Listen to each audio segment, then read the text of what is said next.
So I did not become an expert in Copenhagen geography, but the Royal Palace, or at least the former Royal Palace where they lived, I don't think they live there anymore, but it's a museum, and their parliament is right there. Their government is right there in other buildings. But I believe it's Slottsholmen is where that is in the Christiansborg area. So I think Christiansborg is like the kind of like the district, and then Slottsholmen is like that specific little neighborhood. If I'm wrong, Danish people or people who are smarter than me, let us know in the comments below. But so we're at the palace, we see the exterior, and there's lots of cool statues and whatnot. And we first toured the royal stables, and that was pretty neat. We saw all these examples of the carriages that they used to carry the royal people, all the historic things and the plaques telling us what was done where, and this was in a wedding, and this was in this commemorative event. So after checking out the stables, we made our way up inside the palace proper, the fancy part. Now, we thought it was pretty fancy, but apparently, historically, some people haven't always agreed with that assessment. Yeah. I noticed comments in the museum, apparently from way back.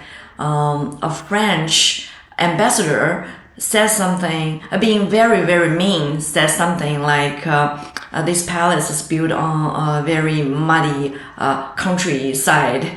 And in this case, what I like about Danish people is that Danish can be sarcastically funny. Exactly. I mean, if somebody came into our house and insulted us, we wouldn't say, wait a minute, can we get that on camera? And then we're going to loop that on a monitor in front of our door.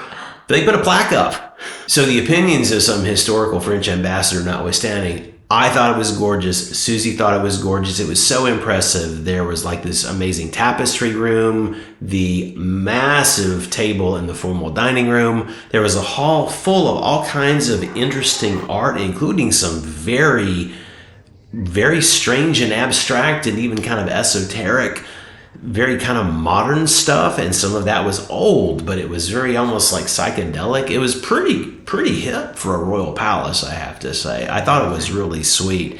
But continuing the tour, we did see the part of the palace that maybe the French guy was referring to. We got to see underneath the current palace. We saw the structural walls. They actually have a tour of pieces of the ruins of the original foundation of the original palace, because this is probably palace number 4 or 5. I forget how many. They tell you on the tour. It's been a minute. And then there were pieces of the protective ring wall that was built to protect against invaders. And we're looking at all this ancient stone and brick.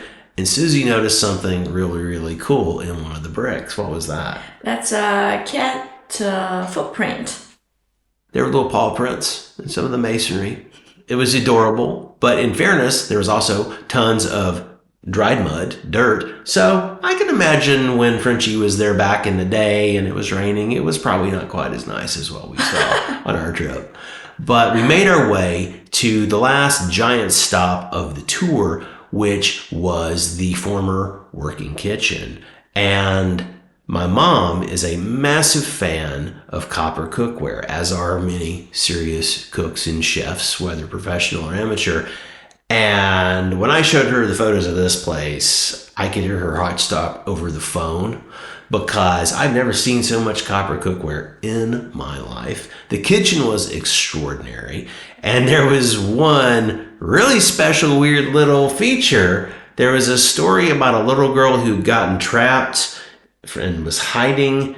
And what was that? Susie saw it before I did. And I went ah! Yeah, there was a girl hiding in the kitchen counter. And also they play the sound.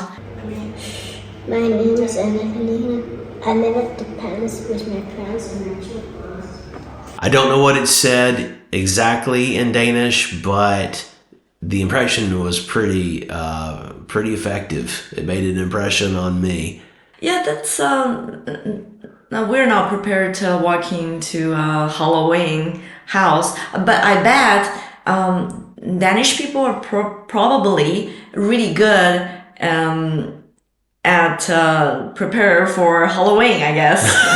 Well, that shows the sense of humor that she referenced. The fact that they have that on the Royal Palace tour, it was kind of the chef's kiss on the whole Palace tour experience.